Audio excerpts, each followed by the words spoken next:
Eu tive um caso que eu recebi já faz um bom tempo, né? E nesse caso, o que eu tive, né? Eu tinha que fazer uma cirurgia nesse paciente para colocar implantes, né? E eu tinha que fazer um procedimento relativamente grande nesse paciente para poder recuperar áreas de dentes perdidos, tá? E eu sempre, né, faço na minha entrevista inicial com o paciente, na conversa, eu pergunto sempre como é que, se ele já passou por algum procedimento cirúrgico, né, a possibilidade dele receber uma cirurgia com anestesia geral ou com anestesia local, né, para poder estar optando o procedimento mais confortável e confiável para o paciente. E esse paciente me relatou que queria fazer tudo com anestesia local, que para ele não teria problema, inclusive era um investidor de bolsa de valores, tá ok? E durante o procedimento eu comecei a anestesiar o paciente, e assim, comecei a fazer o procedimento, né, um procedimento cirúrgico relativamente demorado, mas tudo com boa consciência do próprio paciente, né? Eu me preparo muito, tanto o pessoal auxiliar e a minha sala cirúrgica, né? E durante o procedimento, esse paciente entrou em estado de pânico. Exatamente, ele começou a tremer, começou a suar frio e foi muito difícil. Ele queria levantar, ele queria ir embora de qualquer jeito da cadeira e eu estava ali com um problema muito sério, porque o paciente estava aberto, a cirurgia estava aberta.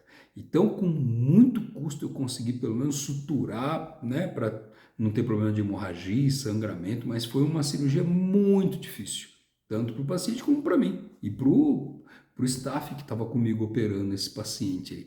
E logo depois que eu consegui fechar tudo, suturar, né, para não ter sangramento e infecção, esperei um pouquinho ele acalmar e depois eu fui conversar com ele, né, e perguntei por que ele, né, o que tinha acontecido. Ele falou: olha, eu tenho alguns acessos de pânico, eu tenho síndrome do pânico.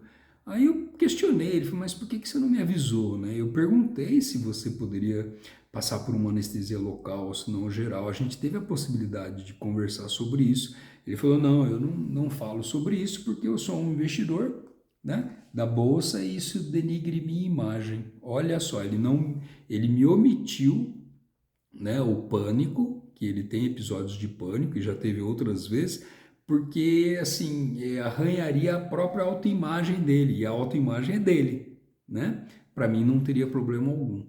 E aí eu falei para ele da seriedade, falei: puxa, você não pode estar omitindo uma informação como essa, isso é fundamental. Olha o quanto, né, promoveu de problema durante um movimento cirúrgico seu. Né? Eu ainda consegui suturar tudo, não teve problema de hemorragia, mas poderia ter sido muito sério, tá ok?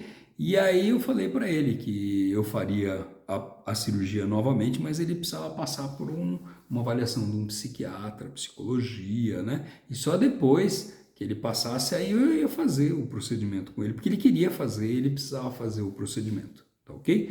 Passou-se uns meses, aí ele retornou, né, e falando que ele estava liberado para fazer a cirurgia sob anestesia local.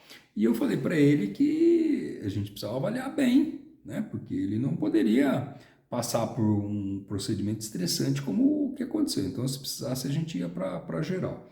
E aí ele falou que a psiquiatra dele liberou, que ele estava ótimo, que ele estava tudo bem. E aí eu posso falar um primeiro equívoco meu: eu não pedi um laudo por escrito dessa psiquiatra, tá ok? Eu acabei confiando na palavra dele, e ele queria muito fazer e ele não queria fazer sob anestesia geral, e na realidade ele não queria expor para ninguém que ele sofria de síndrome do pânico, né? Olha só o aspecto pessoal do paciente. E aí, o que eu fiz, né? Eu marquei a cirurgia, mas no dia da cirurgia eu preparei um relatório bem descrito, né? Que a psiquiatra, falei o nome da psiquiatra, o que iria passar por novamente um procedimento, né? Sob anestesia local e assim por diante. E no dia da cirurgia, ele chegou, eu já estava paramentado, quer dizer, eu já estava pronto para o procedimento cirúrgico, então eu não iria conversar com ele antes da cirurgia. E a secretária, né, eu pedi para a secretária levar esse documento para ele assinar na sala de espera, né, para responsabilidade dele. O que aconteceu? Esse paciente abriu o envelope, pegou o documento que eu redigi, tudo batido no computador, e simplesmente ele foi embora com esse documento, tá ok? Ou seja, ele sumiu, eu não consegui contato algum com ele, eu não entendi o que estava acontecendo, e, final das contas, esse paciente me acionou judicialmente porque ele julgou que eu o expus, né? Que eu expus com aquela carta que eu havia escrito, com aquele relatório que eu havia escrito, com aquele documento que ele precisaria assinar, que foi só para ele, ninguém mais pegou esse documento, a não ser eu e ele, e mesmo assim ele pegou o documento e foi embora da clínica, né? Ele me acionou judicialmente porque ele falou que eu o expus, que ele se sentiu um derrotado por causa disso, ele perdeu inclusive o emprego dele nessa bolsa de valores aí, né? Abalei a estrutura profissional dele, tá? E aí a gente foi realmente para subjúdice, né? Para eu poder tá conversando com esse paciente. Mas enfim, naquele momento eu falava, mas puxa, por que ele me fez isso, né? Eu não conseguia entender. Mas hoje dá para entender. A imagem que ele tinha dele, né?